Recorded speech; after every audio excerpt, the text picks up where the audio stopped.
Olá, eu sou o contador de histórias do canal Soneca Literária. Estou aqui para acompanhar o seu descanso.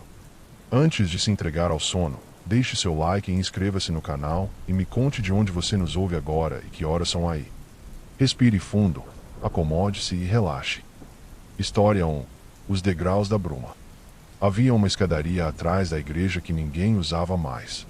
Os degraus, cobertos de musgo, desciam em direção a um campo enevoado, onde o chão parecia ceder sob o peso dos passos. Diziam que a escada levava até um antigo cemitério abandonado, mas Elias nunca acreditou nisso. Para ele, era apenas um caminho esquecido, um daqueles lugares onde o tempo desiste de insistir. Elias vivia no vilarejo desde sempre. Não sabia ao certo quando chegará, nem de onde. Sua memória era feita de fragmentos: o som do sino, o cheiro de chuva, o brilho do lago à distância. Gostava de caminhar pela manhã, quando a neblina era tão densa que os contornos das casas se dissolviam. Parecia, nesses momentos, que o mundo se desfazia e voltava a se formar a cada respiração. Naquela semana, a bruma descia mais cedo. O sino da igreja tocava sem que ninguém puxasse, e o ar trazia um eco estranho, como se houvesse outras badaladas, atrasadas, vindo de algum tempo que não era aquele. Elias notava pequenas repetições. Uma mulher atravessando a rua com a mesma cesta todos os dias, um cachorro que parava sempre no mesmo ponto da calçada, o cheiro idêntico de pão saindo de uma padaria que já não abria há anos. Ele aceitava essas repetições com serenidade, como quem convive com um costume antigo. Mas, naquela manhã, algo diferente o chamou. Enquanto caminhava pela praça, viu a porta lateral da igreja entreaberta, e de lá vinha uma luz pálida, irregular, como um reflexo da água. Entrou. O interior estava silencioso. As velas queimavam devagar, embora ninguém as tivesse acendido. No altar, uma sombra movia-se, não rápida, mas com a lentidão de algo que carrega lembranças. Era o padre Ângelo. Embora o velho houvesse morrido havia mais de uma década. Elias não se assustou. Apenas observou, com o mesmo respeito com que se observa o vento. O padre virou-se, o rosto tranquilo, e disse em voz baixa: "Estão subindo de novo." "Quem está subindo?" perguntou Elias. "Os que não sabem que já desceram." O velho voltou-se para o altar e começou a apagar as velas, uma a uma. Cada chama que se apagava parecia tornar o ar mais frio, e a névoa começou a entrar pela porta principal, rastejando pelo chão. Quando a última luz se extinguiu, Elias percebeu que não estava mais dentro da igreja, mas diante da escadaria dos fundos. A bruma cobria tudo, e os degraus pareciam não ter fim. Ele olhou para trás. A igreja já não estava lá. Respirou fundo e começou a descer. O som de seus passos era abafado, como se o ar engolisse o ruído antes que ele se espalhasse. De tempos em tempos, via sombras passarem por ele, sempre na direção contrária. Pessoas que subiam em silêncio, com o rosto voltado para o chão. Nenhuma olhava nos olhos. Todas pareciam carregar algo invisível, como o peso de um arrependimento antigo. A certa altura, Elias notou que os degraus estavam mais úmidos, e o ar, mais frio. A neblina agora vinha de baixo, como se o próprio solo respirasse. Ele se deteve, tentando ouvir. Havia um som ali, não de vento, mas de murmúrios, uma mistura de vozes sobrepostas, indistintas, formando um zumbido constante. Seguiu mais alguns passos, até que algo começou a emergir da bruma. Uma estrutura de pedra, circular, com uma abertura no centro. Parecia um poço, mas em vez de água, o interior refletia uma luz leitosa, imóvel. Aproximou-se. No reflexo, não viu o próprio rosto. Viu o vilarejo, exatamente como era naquela manhã, só que vazio. Nenhuma pessoa nas ruas, nenhuma fumaça nas chaminés, nenhum som. E, no alto, a torre da igreja sem sino. De repente, o reflexo se moveu. Alguém atravessava a praça. Ele mesmo. Elias observou-se andar, parar diante da igreja e empurrar a porta lateral. O mesmo gesto, o mesmo passo. Tudo se repetia. O coração acelerou, mas ele não se moveu. Continuou olhando o reflexo, e o reflexo olhou de volta. O outro Elias ergueu o rosto, como se o percebesse. Então, o reflexo falou, sem som, mas com os lábios claramente dizendo: "Volta." E o poço se fechou, a luz apagando-se num instante. Elias deu um passo atrás, ofegante, e o som voltou. O murmúrio das vozes era agora mais nítido. Algumas diziam seu nome, outras apenas repetiam fragmentos de frases. Entre elas, reconheceu a voz do padre. Os que descem esquecem, os que sobem lembram. Ele olhou para o alto. A escadaria agora subia para um ponto de luz suave, como o início de um novo dia. Sem pensar, começou a subir. Os degraus, porém, pareciam mais longos do que antes, e o ar, mais espesso. Cada passo trazia de volta uma lembrança. Rostos que não via há anos, lugares que talvez nunca tivesse visitado, cheiros de coisas que só existem na infância. No último degrau, parou. O ar era o mesmo da manhã anterior. A praça, o sino, o lago. Mas algo estava fora do lugar. As sombras das casas projetavam-se ao contrário. E, no relógio da igreja, os ponteiros estavam fixos em 11h11. Elias olhou para as próprias mãos. Nelas, pequenas marcas de musgo, como se tivesse tocado as pedras úmidas há muito tempo. Ou talvez há pouco. A bruma subia devagar, cobrindo-lhe os tornozelos. E ele teve a sensação de que, ao se afastar dali, o vilarejo inteiro começaria outra vez. Igual, mas ligeiramente diferente, como um sonho que insiste em recomeçar. Nos dias seguintes, Elias tentou seguir a vida como antes. Cuidava do jardim, varria a varanda, alimentava os pássaros invisíveis que pareciam ainda visitar as janelas. Mas, em tudo, havia um eco. Cada gesto parecia já ter sido feito, cada palavra, já dita, cada tarde, já vivida. Às vezes, quando fechava os olhos, via os degraus cobertos de névoa, chamando outra vez. O som do sino ecoava no fundo da memória, não como lembrança, mas como convocação. Na manhã de sexta-feira, o ar amanheceu parado. Nenhum vento, nenhuma voz, nenhum som de vida. Elias abriu a porta e viu a névoa formar-se rápido, densa, como se o vilarejo respirasse por ela. Sabia o que aquilo significava. O ciclo começava de novo. Pegou o casaco, acendeu uma lanterna e seguiu pela rua que levava à igreja. As janelas das casas estavam abertas, mas vazias. Nenhuma cortina se movia. Apenas o silêncio, cheio demais para ser natural. Ao chegar à escadaria, encontrou o padre Ângelo à sua espera. Desta vez, o velho não parecia uma aparição. Estava sólido, real, com o mesmo olhar calmo de sempre. Pensei que o senhor tivesse partido, disse Elias. O padre sorriu. Partir é uma palavra que não cabe aqui. Ele apontou para os degraus. Há quem desça para esquecer. Há quem suba para lembrar. E eu? Você está entre os dois. Elias olhou para baixo. A névoa parecia pulsar, como se respirasse. O que há lá embaixo, de verdade? Perguntou. O que cada um deixou para trás, respondeu o padre. Mas cuidado, nem sempre é possível subir depois. Por um instante, o silêncio foi total. Depois, o sino tocou uma única vez. E, nesse som, Elias sentiu o impulso inevitável de descer outra vez. A bruma o envolveu desde o primeiro degrau.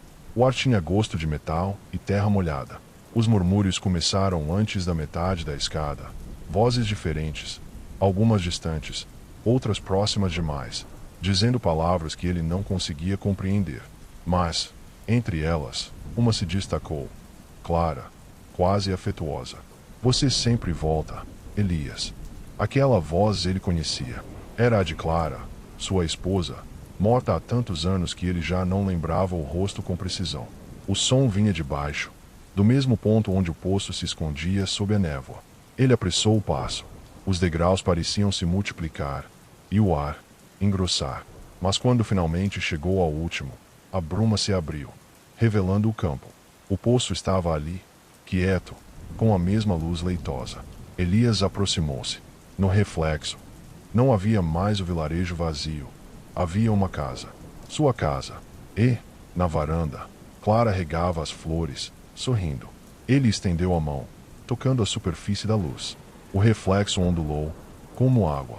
Do outro lado, Clara ergueu o olhar e disse: Está quase na hora. Elias fechou os olhos. O vento soprou, trazendo um aroma de pão fresco e lenha.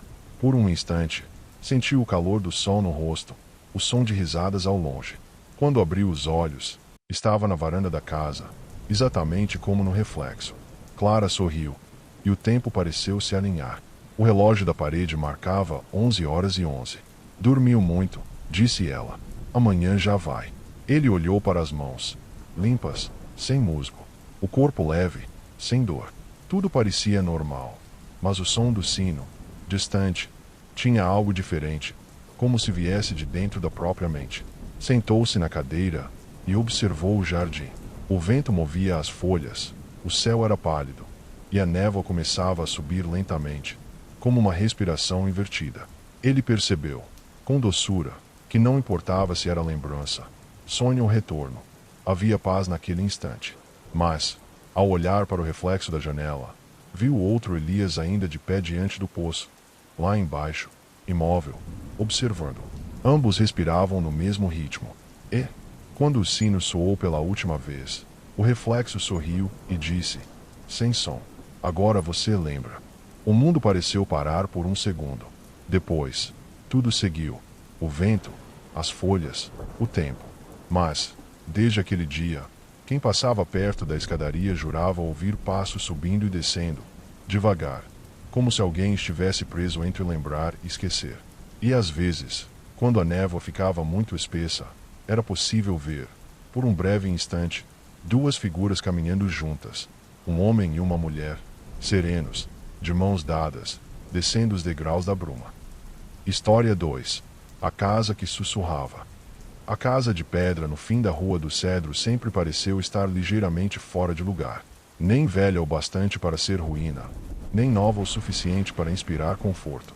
Tinha um telhado que parecia inclinar-se para ouvir o vento e janelas que jamais se abriam completamente, como se temessem deixar escapar que guardavam. Marta chegou ali em uma manhã fria, carregando uma mala pequena e um gato sem nome. Dissera à corretora que buscava um lugar silencioso, longe dos ruídos da cidade, e o vilarejo lhe parecerá perfeito, discreto, imóvel, como se tivesse parado no instante exato antes da lembrança. A casa estava mobiliada. Havia tapetes desbotados, livros sem título, quadros de paisagens indecifráveis. Mas o que mais lhe chamou a atenção foi o som, um murmúrio quase imperceptível, como se o ar passasse por entre frestas invisíveis, formando palavras que não se completavam. Pensou ser o vento. Mas, mesmo nas horas em que o ar ficava parado, o som continuava, sutil e contínuo, vindo das paredes, do assoalho, do teto. Na primeira noite, o gato recusou-se a subir as escadas. Marta riu, dizendo que os animais sempre percebem mais do que precisam. Deixou-o no sofá e subiu sozinha, levando uma vela acesa, pois a eletricidade oscilava de maneira incômoda, apagando-se cada vez que ela cruzava o corredor.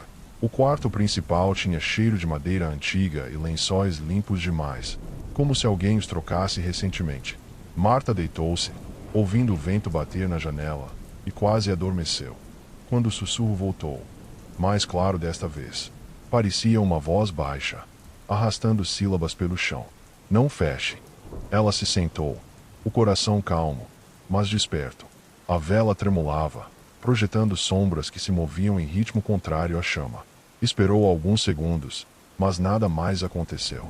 Atribuiu tudo ao cansaço da viagem e voltou a deitar-se.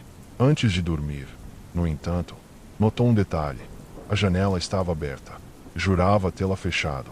Na manhã seguinte, foi até a padaria, onde os habitantes do vilarejo a observaram com a mesma curiosidade discreta de quem tenta se lembrar de um rosto já esquecido. Um senhor de chapéu, ao ouvir o endereço, comentou: a casa de pedra. Ela ainda está lá? Marta sorriu, sem entender. Ainda? Sim. Acabei de me mudar. O homem assentiu devagar. É boa de silêncio, aquela casa, mas não gosta de ser deixada sozinha.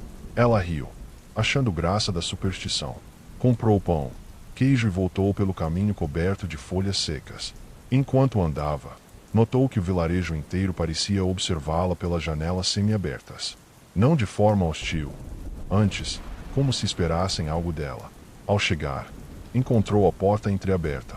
O gato, sentado na soleira, a olhava com uma expressão que misturava alerta e aceitação.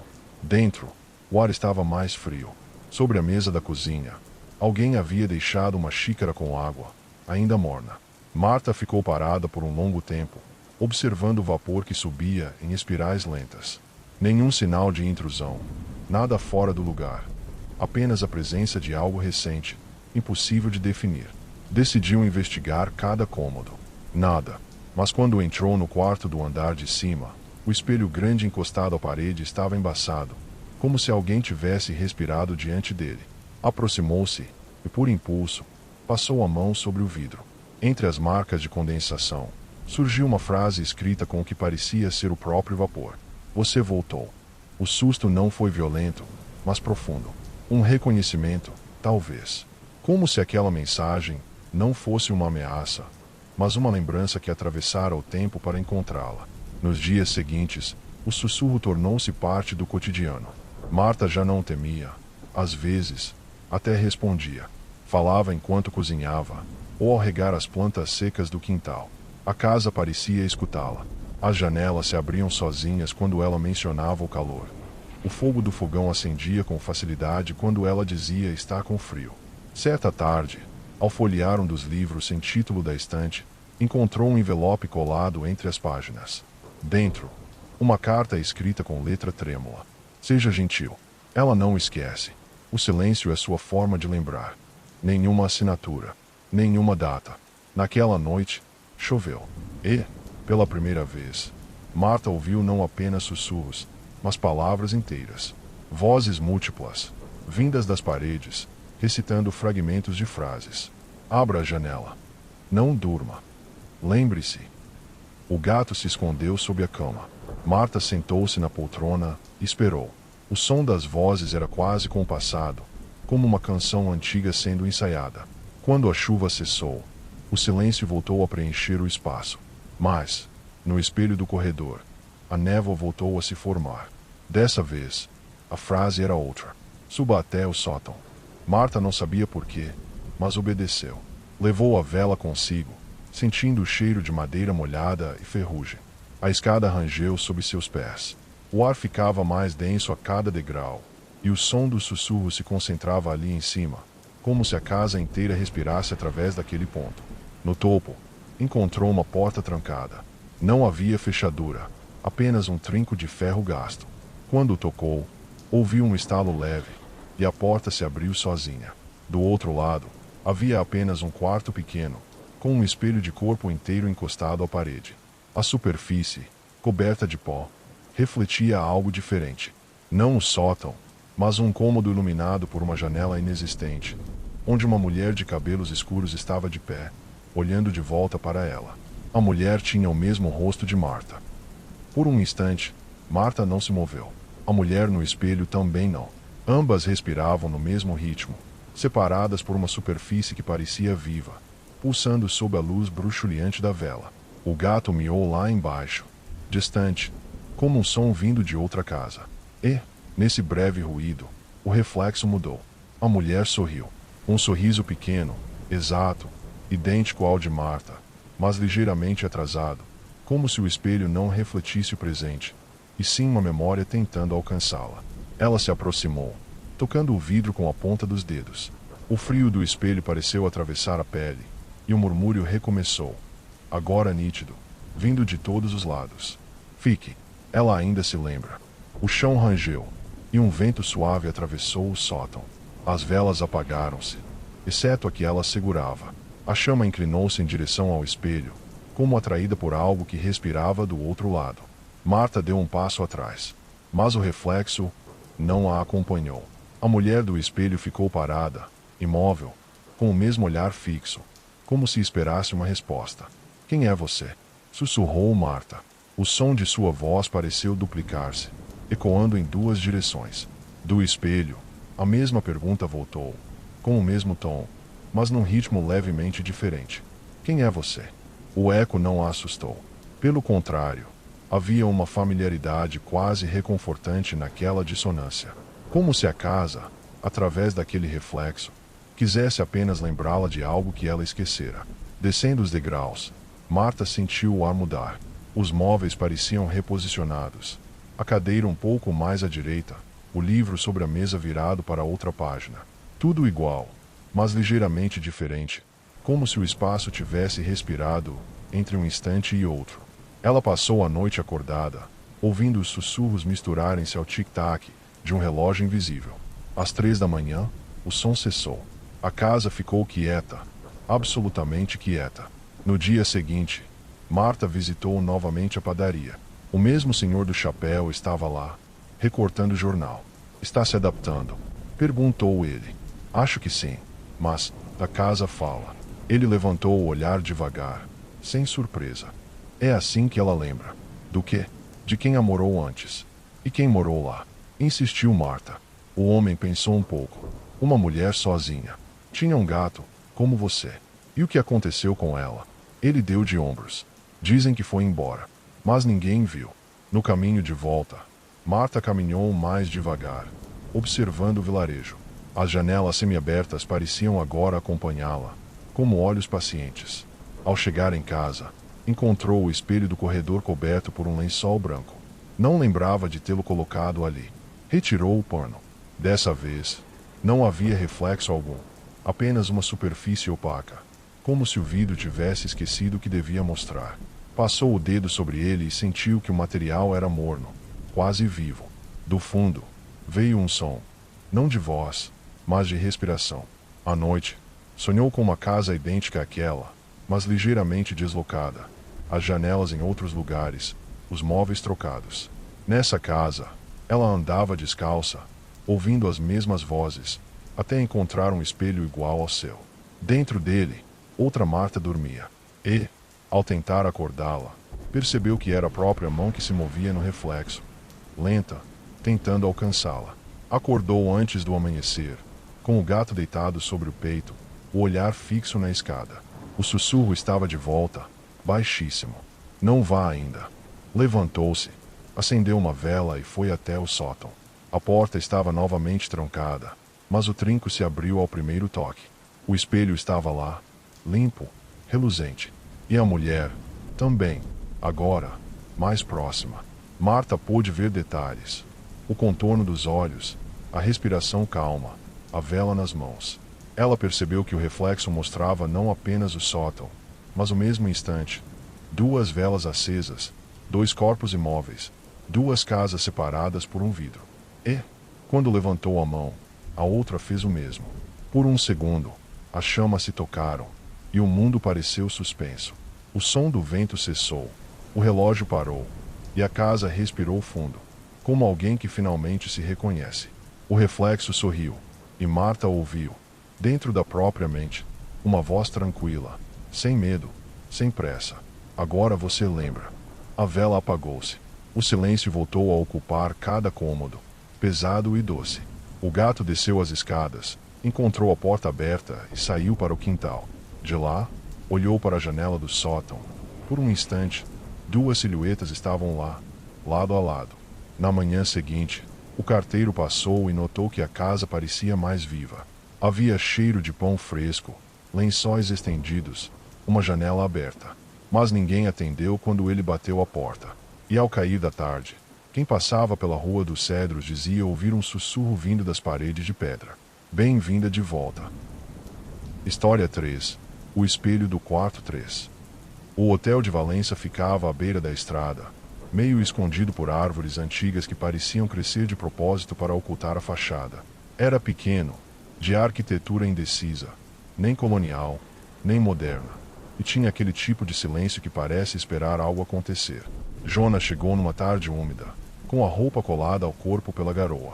Trazia apenas uma mochila e um caderno onde fazia anotações sobre lugares abandonados. Era fotógrafo, ou talvez apenas um observador que ainda não descobrira o que procurava. Viajara para o vilarejo após ouvir que o hotel reabria depois de anos fechado, embora ninguém lembrasse quem o administrava. A recepcionista, uma mulher de voz calma e olhar fixo, entregou-lhe a chave sem pedir documento. Quarto 3, disse apenas, com um aceno curto. O tom dela não era de hospitalidade, mas de aviso. O corredor cheirava a madeira úmida. As luzes piscavam em intervalos regulares, como se respirassem. No fim, a porta do quarto estava entreaberta. Jonas empurrou-a com cuidado. O som das dobradiças ecoou no corredor, multiplicando-se como uma reverberação distante. O quarto era simples: cama, mesa, uma janela estreita e um espelho oval pendurado na parede oposta. Havia poeira nos móveis, mas o vidro do espelho estava limpo demais, como se alguém o tivesse polido recentemente. Jonas pousou a mochila, abriu a janela e deixou o ar entrar. O vento trouxe o som de sinos distantes, vindos da direção do vilarejo, o mesmo sino que parecia marcar o tempo por lá. Ele o reconheceu vagamente, como quem se lembra de um sonho repetido. À noite, enquanto organizava o equipamento, o espelho chamou sua atenção. Não era reflexo, exatamente, o que via ali. A luz do abajur formava manchas pálidas na superfície, mas, entre elas, parecia haver profundidade, como se o vidro não terminasse na parede. Havia algo além, uma sombra de movimento. Jonas aproximou-se. O ar diante do espelho estava frio, com umidade demais, e o próprio reflexo parecia atrasar-se um pouco. Meio segundo, talvez, mas o suficiente para provocar estranhamento. Luz ruim, murmurou, afastando-se. Apagou o abajur e deitou-se. O sono veio em fragmentos, entre ruídos de goteira e passos que pareciam vindos do corredor, mas cessavam sempre diante da porta. Por volta das 3 da manhã, acordou. O quarto estava mergulhado em uma penumbra leitosa, e o espelho, iluminado apenas pela luz que vazava da janela, refletia alguém sentado na cadeira ao lado da cama. Jonas virou-se rápido, mas a cadeira estava vazia. Quando olhou de novo para o espelho, o reflexo mostrava o quarto como ele o via, exceto por um detalhe: o abajur, que estava apagado, aparecia aceso na imagem. Ficou parado, observando. O abajur piscou, primeiro no espelho, depois no quarto real, como se uma dimensão estivesse imitando a outra com leve atraso. O ar pareceu vibrar, e um som quase imperceptível, semelhante a um sussurro, atravessou o espaço. Não fotografe. O tom era brando, sem ameaça, mas firme. Jonas acendeu a luz e pegou a câmera. O espelho parecia o mesmo de antes, inofensivo. Mas, ao olhar pelo visor, notou algo que não estava ali a olho nu. Uma figura de mulher de pé, no fundo da imagem, diante da janela. Abaixou a câmera. Nada. Pelo visor, lá estava ela. Vestido simples, cabelos longos, olhar voltado para fora, como se esperasse alguém chegar pela estrada. Jonas abaixou a câmera lentamente. O coração batia calmo, não em pânico, mas em curiosidade silenciosa. Sabia reconhecer falsos reflexos, distorções, ilusões de foco. Mas aquilo não era erro técnico. Era presença. Deixou a câmera sobre a mesa e anotou no caderno. Quarto 3. Espelho não reflete, observa. Na manhã seguinte, o espelho parecia mais opaco, como se tivesse envelhecido durante a noite. Jonas desceu para o café, onde encontrou a recepcionista servindo chá. Dormiu bem? Perguntou ela. O suficiente. O espelho do meu quarto é curioso. Todos dizem isso, respondeu, sem levantar os olhos. Mas é melhor não olhar demais. Por quê? Ela serviu o chá com movimentos lentos.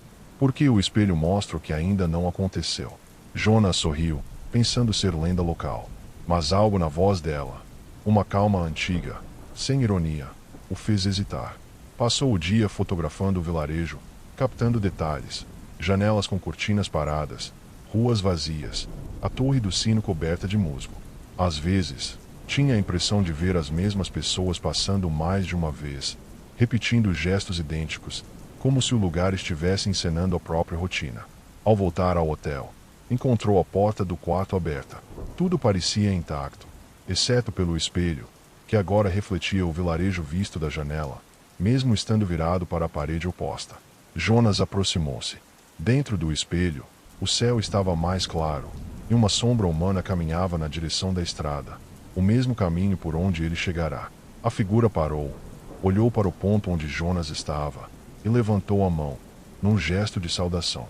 Por um segundo, ele sentiu o impulso de responder, mas a imagem se dissolveu, e o vidro voltou a ser apenas vidro.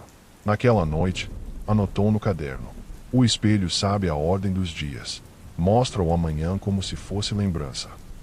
Na madrugada seguinte, Jonas acordou com o som de alguém batendo levemente na porta. 3 toques espaçados, delicados, quase educados. Levantou-se devagar. Olhou pelo olho mágico. O corredor estava vazio. mas o ar parecia mais frio, e o espelho refletia a porta aberta. Ele olhou para trás. A porta real continuava fechada. No reflexo, porém, uma figura feminina entrava no quarto com passos lentos, parando diante da cama. Vestia o mesmo tipo de roupa antiga que ele vira pela câmera. Tecido cinza, leve, de outro tempo. Jonas não se moveu. A mulher do espelho virou-se, como se pudesse percebê-lo observando-a. Por um instante, os olhares se encontraram através da superfície. Ela levantou a mão e apontou para a mesa. Havia um envelope sobre ela, onde antes não havia nada. Ele olhou novamente para o espelho, agora vazio, e só então se aproximou. O envelope estava envelhecido, manchado de umidade, o papel fino e amarelado. Dentro, uma fotografia. Era o próprio quarto, décadas antes. Móveis parecidos, a mesma disposição. No centro, a mulher da imagem olhava para o espelho, que refletia Jonas, exatamente como ele estava naquele instante. Câmera nas mãos, expressão atenta. O tempo pareceu dobrar-se sobre si mesmo. Por um instante, o som do vento cessou e tudo ficou suspenso. Ele tocou a fotografia e sentiu o mesmo frio que vinha do espelho, um frio que não era de ar, mas de distância. A porta bateu sozinha. O abajur acendeu. E, no reflexo, Jonas viu algo que o fez parar de respirar. O espelho mostrava o quarto sem ele dentro. A cama, a janela, a mesa, tudo igual, mas vazio. O único movimento vinha do reflexo do espelho dentro do espelho, uma repetição que parecia não ter fim. Em cada camada, a figura da mulher permanecia imóvel, observando, como se guardasse todas as versões possíveis daquele momento. Jonas apagou a luz. A escuridão trouxe calma. Deitou-se, sentindo o corpo leve demais, e pensou que talvez o hotel inteiro fosse feito de reflexos, camadas de um mesmo tempo sobrepostas, esperando serem vistas. Adormeceu. Sonhou que caminhava pelo vilarejo sob uma luz pálida, sem saber se era madrugada ou entardecer. As casas tinham as janelas abertas. Em cada uma delas havia um espelho voltado para a rua. Ao passar diante deles, via seu próprio reflexo multiplicar-se 10, 20 vezes, até que as imagens começaram a se mover por conta própria, atrasadas, descompassadas. Algumas o observavam, outras se viravam, outras simplesmente desapareciam. Quando acordou, já era manhã. O espelho estava coberto por uma fina camada de neblina interna, e sobre o vidro, com a ponta de um dedo invisível, alguém escrevera: "Volte antes do pôr do sol." Ele desceu à recepção, encontrou a mulher do balcão e mostrou a mensagem. Ela apenas assentiu, sem olhar. É o que ele sempre pede. Ele quem? O espelho. Jonas riu, meio sem saber se por incredulidade ou nervosismo. Mas, antes que pudesse insistir, ela completou: "Se ficar depois do entardecer, verá o que não deve ver." Saiu para fotografar. O vilarejo parecia o mesmo, mas havia algo diferente no ar. Uma quietude expectante. As pessoas se moviam lentamente, como sombras presas a um ritmo antigo. O sino tocou ao meio-dia, e o som pareceu mais próximo do que antes, como se viesse do próprio ar. Ao final da tarde, enquanto voltava pela estrada, viu a janela do seu quarto iluminada. Um vulto movia-se lá dentro. Por um instante, teve certeza de que alguém estava ocupando seu lugar. Subiu correndo as escadas, abriu a porta, encontrou o quarto vazio. Mas o espelho.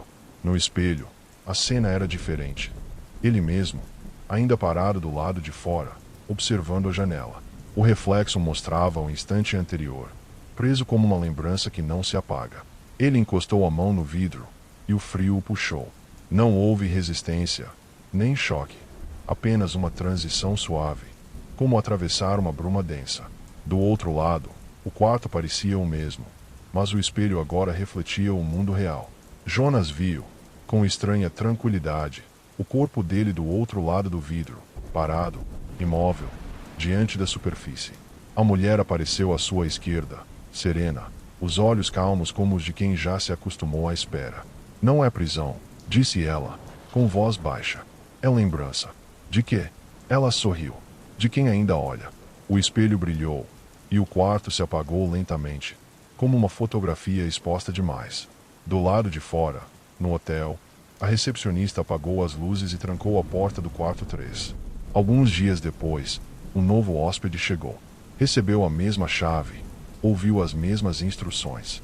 E naquela noite, quando acendeu o abajur, o espelho refletiu duas silhuetas, uma mulher de vestido cinza e um homem com uma câmera nas mãos, ambos imóveis, observando o mundo do outro lado.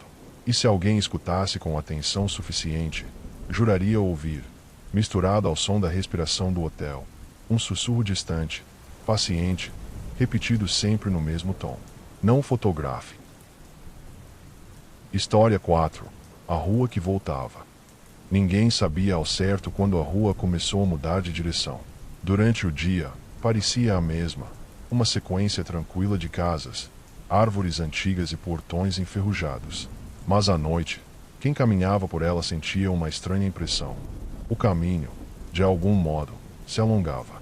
Os mesmos postes voltavam a surgir, a mesma janela acesa reaparecia na curva, e o mesmo som de passos parecia vir logo atrás, mesmo quando não havia ninguém. Era uma rua curta, chamada Rua das Laranjeiras, embora nenhuma laranjeira existisse há décadas. Os moradores mais antigos diziam que o nome vinha de um pomar que existira ali, antes do vilarejo se formar. Mas o pomar fora engolido pelo tempo, e restara apenas o nome, como uma lembrança que se recusa a desaparecer. Nos últimos meses, no entanto, alguns haviam notado algo diferente. As casas pareciam trocar de lugar. Nada evidente. Uma cerca que antes ficava à direita, agora à esquerda. Uma janela que antes dava para o rio, agora voltada para a praça. Pequenas mudanças, quase imperceptíveis, mas suficientes para provocar um incômodo discreto, como um eco mal alinhado dentro da cabeça. A primeira a comentar foi Dona Helena, uma mulher de voz branda e andar lento, que morava ali desde menina. Disse ao padeiro, numa manhã de vento, que o caminho até sua casa estava demorando mais. Riram, é claro, mas na semana seguinte, o padeiro mesmo se perdeu, voltando da entrega, e acabou dando de frente com o mesmo portão 3 vezes antes de chegar ao fim da rua. Depois disso, ninguém mais achou graça. O rumor cresceu silenciosamente, espalhando-se como uma neblina. Alguns diziam que a rua se movia para proteger o vilarejo de algo. Outros, que era apenas um capricho da memória coletiva, uma falha na percepção dos dias. Mas o fato é que ninguém mais conseguia sair dela à noite sem sentir o tempo se dissolver. Era um lugar manso, porém atento. As casas pareciam observar.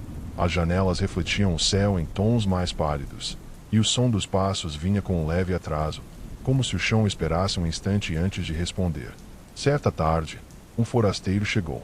Chamava-se Marcos, e trazia uma mala pequena, dessas de couro gasto, com uma etiqueta de hotel pendurada. Dizia estar apenas de passagem. Queria tirar algumas fotografias, escrever sobre o vilarejo, colher histórias antigas. Os moradores o receberam com a mesma cortesia distante de sempre, oferecendo café, mas pouco assunto. Marcos se instalou na pensão de Dona Lídia, no início da Rua das Laranjeiras. Escolheu o quarto dos fundos, o que dava para o campo, e passou o primeiro dia observando o movimento. Notou que, embora houvesse poucas pessoas, as sombras se deslocavam de modo irregular. Às vezes, via alguém atravessar a rua e desaparecer antes de chegar ao outro lado. Outras vezes, uma voz chamava de dentro de uma casa que parecia vazia. Anotou tudo no caderno, sem pressa. Escrevia em letra miúda, pausada, como quem tenta capturar um som antes que ele se desfaça. Na manhã seguinte, saiu para caminhar. O ar estava úmido, e o chão exalava aquele cheiro de terra recém-acordada. Passou pela padaria, pelo pequeno armazém e pelo portão de ferro da antiga escola. Tudo parecia em ordem. Mas, ao virar a esquina, deparou-se com o mesmo banco de madeira que havia deixado para trás minutos antes. Parou. Olhou ao redor. O mesmo cachorro dormia sob a mesma árvore, na mesma posição. A janela da casa amarela ainda estava entreaberta, com a cortina branca balançando lentamente. Voltou. Andou em direção contrária. De novo. A esquina, o banco, o cachorro, a cortina. O som de uma porta batendo ao longe. E então percebeu. O sino da capela tocava, mas a cada volta, soava mais distante, como se o tempo estivesse sendo empurrado para trás. À noite, relatou o que acontecerá a Dona Lídia. que escutou em silêncio, mexendo o chá com a colher. A rua é antiga, disse ela, por fim. Às vezes, ela volta. Marcos riu, achando que fosse uma figura de linguagem. Mas ela completou, com voz tão calma que o silêncio depois pareceu ainda mais denso. Volta para onde quiser, nem sempre para o mesmo lugar. Mais tarde, já deitado, ouviu passos lá fora. Passos lentos, firmes, como de alguém que caminha em círculo. O som vinha e ia, alternando-se entre os dois lados da janela. Olhou pela fresta da cortina e viu apenas o reflexo da rua, quieta, mas diferente. Os postes pareciam mais próximos uns dos outros, e havia uma casa a mais entre eles. Uma casa que ele jurava não ter visto antes. Paredes cinzentas, janelas altas, e uma luz fraca tremulando lá dentro, como se alguém andasse com uma vela. Na porta, um número pintado à mão, 12. Mas a Rua das Laranjeiras terminava no número 11. Sempre terminara. Marcos vestiu o casaco e saiu, guiado pela curiosidade que o fazia escrever. O chão estava frio, e o ar trazia aquele silêncio elástico que só existe antes da chuva. A casa número 12 parecia mais distante do que parecia ser. Cada passo se estendia, e os sons atrás dele começavam a ecoar, ligeiramente atrasados. Quando enfim chegou à porta, percebeu que ela estava entreaberta. Bateu, chamou. Nada. Entrou. O interior era simples, mas tudo tinha um tom ligeiramente desbotado, como uma fotografia antiga pendurada tempo demais na parede. O ar cheirava a madeira úmida e ferro. Havia retratos sobre uma cômoda, todos de pessoas que pareciam se repetir. Os mesmos rostos em idades diferentes, o mesmo olhar ligeiramente voltado para o lado. Num dos retratos, Marcos reconheceu a si mesmo, não com o mesmo cabelo, nem a mesma roupa, mas com a mesma expressão. O mesmo instante em que segurava a câmera diante do peito. No fundo da imagem, via-se a Rua das Laranjeiras, mas não havia ninguém mais nela. Um leve ruído o fez se virar. Do lado de fora, pela janela, viu as casas mudarem de posição, movendo-se com lentidão quase imperceptível. O número 12 desaparecia, deslizando para trás das outras, como se nunca tivesse existido. Marcos correu até a porta, e deu de frente com o início da rua, novamente diante da pensão de Dona Lídia. O ar tinha cheiro de madrugada, embora ele tivesse saído pouco depois das 9. O relógio da torre marcava 3 horas, mas o sino não soava. Subiu para o quarto, trancou a janela e escreveu tudo no caderno. As palavras saíam devagar, como se resistissem. No final da página, escreveu: a rua se move quando ninguém olha, mas sempre volta, sempre. Na manhã seguinte, foi procurar a casa número 12. Não havia nada entre os números 11 e 13. Um espaço vazio, coberto por mato baixo. Nenhum sinal de alicerce, nem de parede. Nada. E, no entanto, quando abriu o caderno, havia uma fotografia presa entre as folhas. Uma fotografia que ele não lembrava de ter tirado. Mostrava a frente da casa número 12, exatamente como a vira. A porta entreaberta, a luz fraca lá dentro, e o número pintado à mão. Mas havia um detalhe a mais. Uma sombra junto à janela, o contorno de alguém observando. Marcos guardou a foto e fechou o caderno. E naquele momento, ouviu o sino tocar, distante, como se o som viesse de dentro da terra. Na noite seguinte, o vento soprou do norte, trazendo o cheiro de chuva distante. Marcos não conseguiu dormir. Cada vez que fechava os olhos, via o reflexo da casa número 12, não apenas como lembrança, mas como um espaço esperando para ser visitado de novo. Sentia, de algum modo, que ela continuava existindo, mesmo que invisível aos outros. Por volta das 3 da manhã, levantou-se e olhou pela janela. A rua estava vazia. Nenhuma luz nas casas, nenhum som além do vento. Mas algo se movia discretamente na calçada. As sombras, longas demais para o tamanho das coisas. Elas se alongavam, viravam a esquina e desapareciam sem ruído, como se caminhassem em direção a algum ponto fora do tempo. Abriu o caderno, releu suas anotações e percebeu algo estranho. Em cada registro que fizera desde que chegara, a data era a mesma. Sempre o mesmo dia, repetido, com pequenas variações de hora. Como se o tempo dentro da rua tivesse parado, girando em volta de si mesmo. Desceu as escadas devagar, sem acender as luzes. A pensão dormia em silêncio. Quando abriu a porta da frente, o ar frio da madrugada o envolveu. E por um instante teve a sensação de que o vilarejo inteiro respirava com ele. Lento, compassado, atento. Andou até a esquina. Os postes pareciam dispostos de modo diferente. Ao olhar para trás, viu a pensão onde se hospedara, mas algo nela estava errado. O letreiro no portão trazia outro nome, escrito em letras desbotadas: Casa de Hóspedes Laranjeiras, 1947.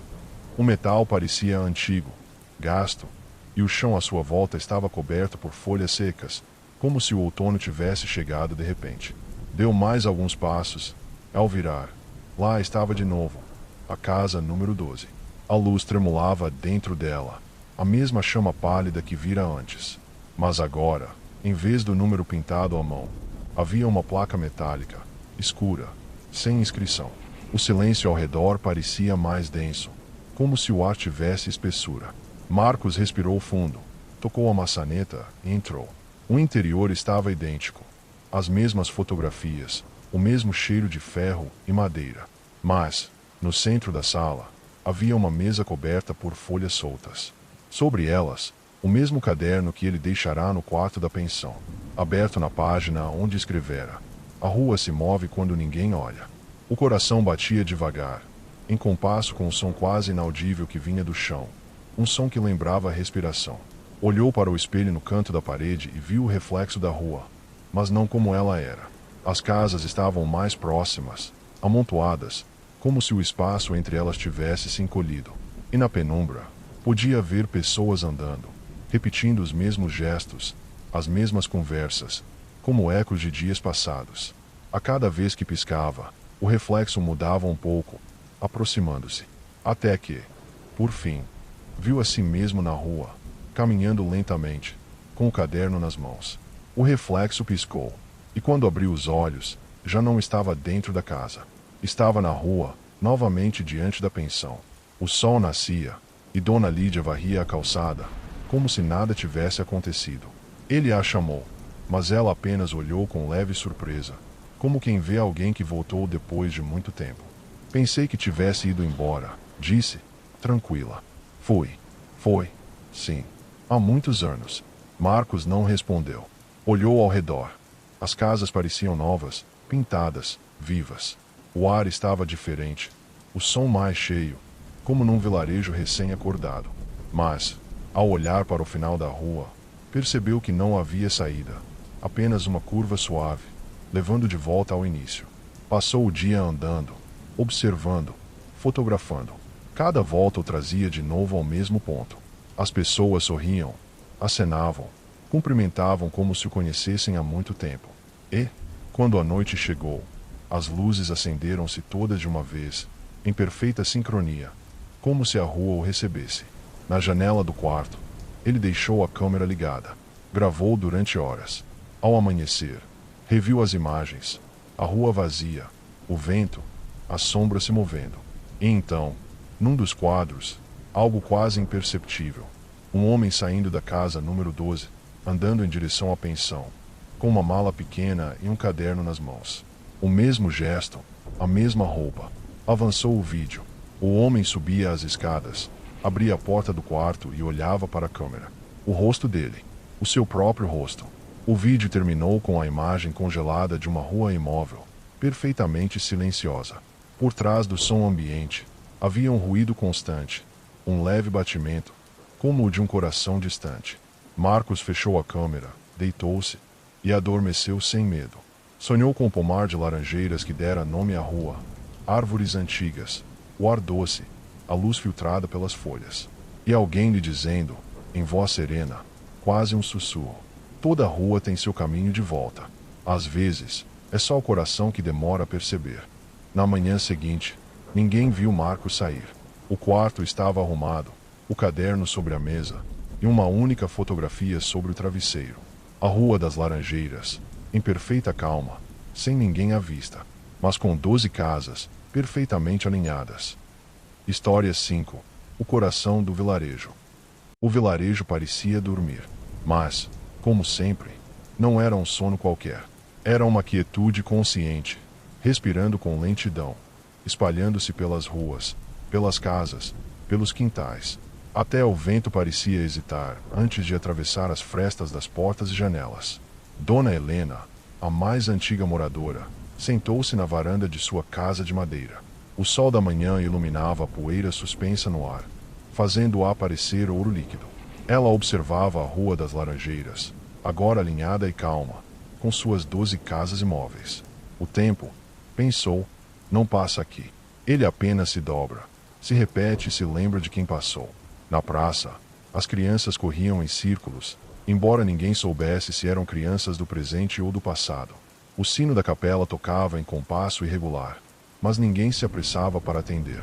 O vilarejo parecia cuidar de si mesmo, como um coração que bate de maneira lenta e segura, guardando memórias, preservando ecos. Marcos apareceu, novamente na rua. Carregava sua câmera, mas não fotografava. Olhou para as casas, para os postes, para o chão úmido e cheio de folhas, e sentiu algo que nunca experimentara: paz dentro do mistério. A Rua das Laranjeiras não precisava ser entendida. Ela apenas existia, respirando com os passos de quem a atravessava. Dona Lídia passou, varrendo a calçada, e acenou. Voltou, disse, com a mesma voz calma, acolhedora. Ela sempre espera por quem reconhece o ritmo. Quem?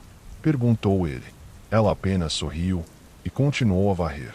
Jonas, que também passava pelo vilarejo, sentiu o mesmo. A casa que sussurrava, o espelho que observava, tudo se unia agora. Não como perigo, nem como mistério, mas como memória viva, pulsando dentro de cada parede, cada reflexo, cada sombra. Marcos aproximou-se de uma das casas, debruçando-se sobre o caderno. Folheou as páginas e encontrou todas as histórias registradas. O sótão, o quarto 3, a rua que voltava. E entendeu. O vilarejo era um organismo feito de lembrança. Os objetos, os reflexos, as casas, tudo guardava pedaço de quem passou por ali, sem jamais esquecer. O vento trouxe o cheiro do pomar de laranjeiras que nunca existira, e o sol fez brilhar uma névoa tênue que parecia dançar sobre a rua. Marcos respirou fundo, sentindo o ar encher os pulmões com a tranquilidade de algo que finalmente compreende.